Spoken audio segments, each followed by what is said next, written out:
तो दोस्तों नमस्कार, मैं हूं अनिल और रेसलिंग सुपर धमाल में आपका स्वागत है। तो दोस्तों जॉन सीना WWE रेसलमेनिया 41 में कोडी रोड्स को हराकर नए अनडिस्प्यूटेड WWE चैंपियन बन गए हैं। अब इस दौरान कई चीजें हुई जिसके चलते जॉन सीना 17वीं बार वर्ल्ड चैंपियन बने हैं। इस वीडियो में हम आपको वो 3 कारण बताने वाले हैं कि क्यों WWE रेसलमेनिया 41 में जॉन सीना ने कोडी रोड्स को हराया और अनडिस्प्यूटेड WWE चैंपियनशिप जीती। तो दोस्तों इसलिए वीडियो के अंत तक बने रहें और अगर आप चैनल पर नए हैं सब्सक्राइब करने के बाद ऑल पर क्लिक करें क्योंकि फ्री है और यहां आपको हर प्रकार की रेसलिंग जगत से जुड़ी हुई तमाम जानकारी मिलती है और मिलती रहेंगी। इसलिए वीडियो को लाइक करें, शेयर करें, सब्सक्राइब करने के बाद ऑल पर क्लिक जरूर करें। तो बात करेंगे सबसे पहले कारण का, WWE सुपरस्टार जॉन सीना का दोस्तों ये आखिरी रेसलमेनिया था। सबसे बड़ा कारण, ये पहला कारण है, आपको बता दें कि जॉन सीना ने मनी इन द बैंक 2024 में ये घोषणा की थी कि वो इस साल रिटायरमेंट लेंगे। ऐसे में रेसलमेनिया 41 में वो शोज ऑफ शोज में आखिरी बार प्रदर्शन करने वाले थे। अब इस सिचुएशन में अगर उनके हाथ हार आती तो ये एक गलत फैसला होता। वैसे भी जॉन सीना को फैंस का एक हिस्सा पसंद करता है जबकि दूसरा भाग बिल्कुल भी अच्छा नहीं मानता है। ऐसे में अगर जॉन सीना को हार मिलती तो वो उनके सालों की मेहनत पर बहुत ही बुरा असर डाल सकती थी। इसलिए उनका ये पहला रेसलमेनिया था, आखिरी रेसलमेनिया था, तो ऐसे में जॉन सीना को यहाँ पर जीत मिली है। बात करेंगे दूसरे कारण का, रेसलमेनिया 41 में जॉन सीना का हील टर्न के बाद पहला मुकाबला था। मैं आपको बार बार बता रहा हूं कि बहुत ही बड़ा ये कारण है। जॉन सीना और रिक फ्लेयर दोनों ही 16 बार वर्ल्ड चैंपियन रहे हैं। एक तरफ जहां जॉन सीना की ये सभी वर्ल्ड टाइटल जीत WWE के अंदर ही रही हैं, वहीं रिक फ्लेयर के लिए ये बात लागू नहीं होती है। ऐसे में कंपनी ये चाहती होगी कि वो एलिमिनेशन चेंबर 2025 के आखिरी मोमेंट्स में हील टर्न लेने वाले जॉन सीना को उस पल के बाद के पहले मुकाबले में जीत दिलाकर रिक फ्लेयर के रिकॉर्ड को तोड़ दें। जॉन सीना के लिए ये खास पल था क्योंकि वो एक हील के रूप में अपनी पहली बार मुकाबला कर रहे थे। ऐसे में उन्हें जीत दिलाकर कंपनी अपना फायदा कराना चाहती है। तो ऐसे में ये उनका हील टर्न के बाद पहला मुकाबला था। ऐसे में अगर उनको हार मिलती तो उनका हील टर्न बहुत ही ज्यादा खराब और बकवास हो जाता। अब हम बात करेंगे तीसरे और आखिरी कारण की। दोस्तों तीसरा और आखिरी कारण है कि जॉन सीना के हील टर्न को और भी बेहतर बनाने के लिए ये कदम उठाया गया है। जी हाँ, जॉन सीना एक ऐसे सुपरस्टार हैं जिन्होंने 21 सालों के बाद बेबी फेस रहने के बाद इस साल एलिमिनेशन चेंबर 2025 के आखिरी पलों में हील टर्न लिया था। अब इसके चलते उन्हें फैंस से जबरदस्त नाराजगी मिल रही थी।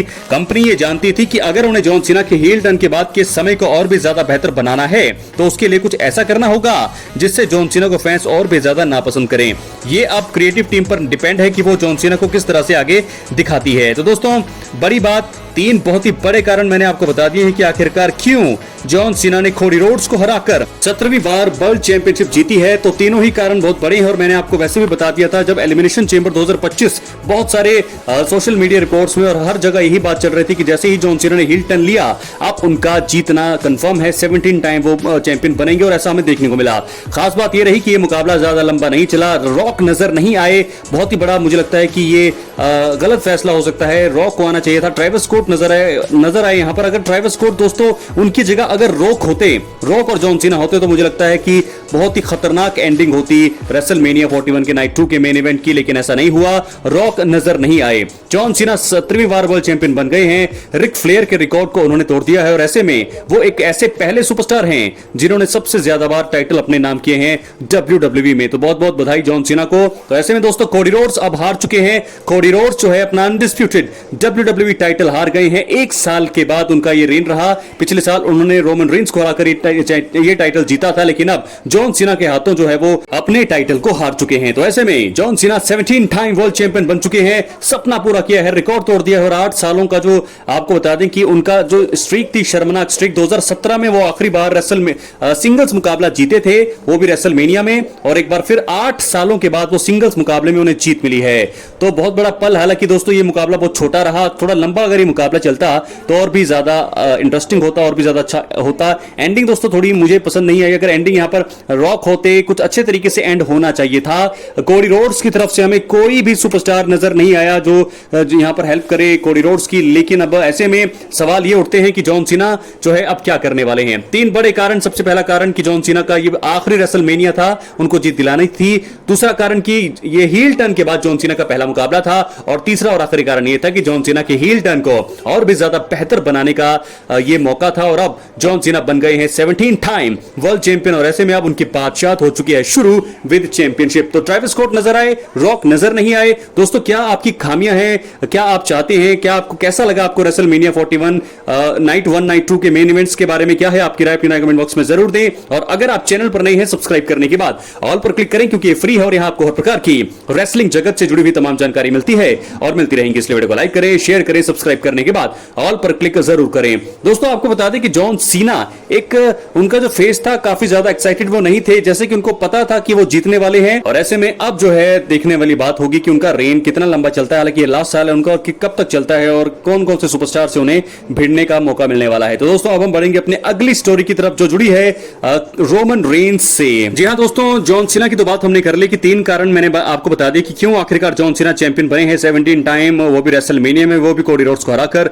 तीनों कारण बहुत ही ज्यादा सेंस बनाते हैं। लेकिन अब अगर आपको बता दें कि अगर कोडी रोड्स जो है हरा देते तो अगर जॉन सीना बेबी फेस होते तो यहां पर हार सकते थे जॉन सीना। तो ऐसे में ये एक तगड़ी मूव, बहुत ही तगड़ी चाल चली है यहां पर जॉन सीना को चैंपियन बनाने के लिए WWE ने। अब हम बात करेंगे रोमन रेंस की। आपको बता दें रेसलमेनिया 41 में रोमन रेंस की खास स्ट्रीक हुई खत्म। वाइजमैन पॉल हेमन से मिले धोखे के कारण हुआ बहुत ही तगड़ा नुकसान। दोस्तों रेसलमेनिया 41 में रोमन रेंस को काफी बड़े धोखे का सामना करना पड़ा। रोमन रेंस के लिए ये शो जो है एकदम भूलने लायक साबित हुआ। आपको बता दें कि इस शो में रोमन रेंस से जुड़ी एक खास स्ट्रीक का अंत भी हमें देखने को मिल गया। रेसलमेनिया 41 की नाइट 1 के मेन इवेंट में रोमन रेंस ने हिस्सा लिया। उनके सामने सेथ रॉलिंस और सीएम पंक मौजूद थे। पॉल हेमन रिंग साइड पर थे। मैच में कई सारे चौंकाने वाले पल देखने को मिले। पॉल हेमन ने बहुत बड़ा कदम उठाया और उन्होंने सीएम पंक पर हमला करने के बाद रोमन रेंस को भी धोखा दिया। सेथ रॉलिंस इसी का फायदा उठाकर जीतने में कामयाब रहे। रोमन रेंस की इस हार के साथ खास स्ट्रीक का अंत हो चुका है। और दोस्तों आपको बता दें कि 2018 के बाद ये पहला मौका है जब रेसलमेनिया में रोमन रेंस ने मुकाबला हारा था। ध्यान देने वाली बात यह रही कि एकमात्र ट्राइबल चीफ रोमन रेंस ने रेसलमेनिया 36 में कोई मुकाबला नहीं लड़ा था। WWE रेसलमेनिया 40 में रोमन ने 2 मैच में लड़े थे और इनमें से वो एक जीते थे। इसका अर्थ है कि वो हर साल रेसलमेनिया में किसी न किसी तरह से जीतते हुए आ रहे थे।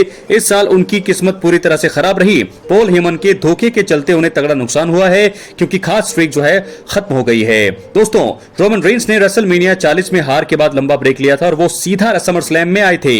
रोमन कुछ ऐसा ही इस साल भी कर सकते हैं। रोमन रेंस पार्ट टाइमर है और वो बेहद कम मौकों पर ही लड़ते हुए दिखाई देते हैं। रोमन के पिछले 1 साल में चुनिंदा मौकों पर ही अपीयरेंस देखने को मिली है।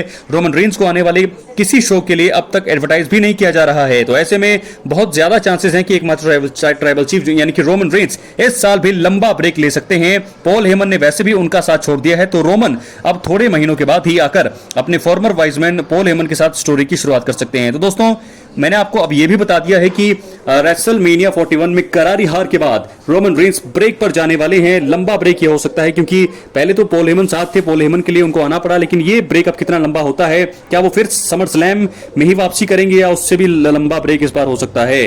तो मुझे लगता है पूरे चांसेस हैं। बहुत ही बड़ी हार, धोखा पॉल हेमन से।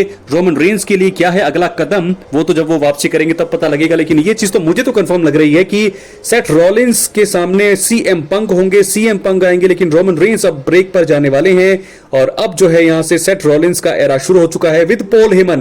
तो अगले रो में बहुत ज्यादा मजा आने वाला है, क्योंकि रो में होंगे सेथ रॉलिंस पॉल हेमन के साथ। और आपको बता दें कि वहां पर जो है मुझे लगता है सीएम पंक भी मौजूद होने वाले हैं, वो भी आ सकते हैं। लेकिन रोमन रेंस के लिए अगला कदम यह है कि वो जरूर धोखे का बदला तो लेंगे, लेकिन अब ब्रेक पर जा सकते हैं, क्योंकि वो पार्ट टाइमर हैं और बहुत बड़े सुपरस्टार है। तो मुझे नहीं लगता कि इतनी जल्दी वो आएंगे, और ना ही कंपनी ने उन्हें एडवर्टाइज भी किया है।